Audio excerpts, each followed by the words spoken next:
Depuis le 1er janvier, les personnes souhaitant acquérir la nationalité française doivent passer un test de connaissance du français.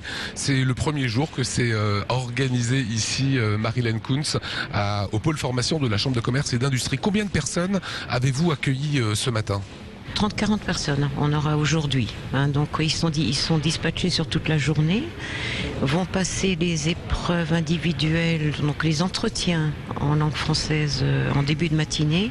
Les épreuves collectives sont en train de se dérouler et nous poursuivrons cet après-midi avec d'autres épreuves individuelles. Ce sont des personnes qui ont été envoyées par la préfecture ?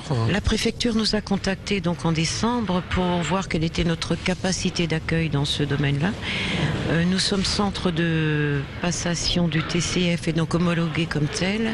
Ce TCF ne comprend pour cette naturalisation qu'une épreuve de compréhension orale et un entretien individuel. C'est-à-dire les gens qui sont venus ce matin n'écriront pas le français, c'est pas ce qu'il leur est demandé. Exactement, oui. C'est pas ce qu'il leur est demandé. Il faut qu'ils le disent. Comment est-ce qu'on évalue que la personne comprend réellement le français, comprend réellement ce qu'on lui dit ?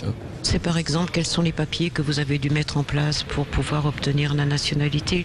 Nous découvrons les questions en même temps que les élèves, puisque les sujets nous sont adressés, on les ouvre au moment de la constitution des épreuves. Si vous voulez, nous faisons passer les examens ou les tests, et tout ce matériel qu'on récoltera, à savoir les enregistrements des entretiens, puisque tout est enregistré, tout ça c'est envoyé à Paris au CIEP de Sèvres qui dans 3-4 semaines va nous renvoyer les résultats et nous remettrons les attestations aux candidats.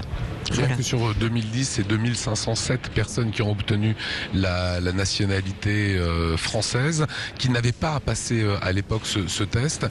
Qu'est-ce que ça change pour les personnes aujourd'hui ? C'est encore une épreuve supplémentaire, c'est clair. C'est pas facile d'obtenir cette nationalité. Il y a beaucoup de gens qui l'obtiennent, c'est vrai, et c'est bien.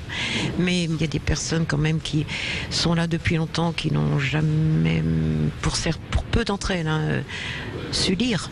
Et qui vont pas forcément apprendre à lire pour cet examen-là, et donc auront des difficultés. Mais là, la préfecture le sait, et nous travaillons donc avec la préfecture, et c'est bien, ça se passe bien.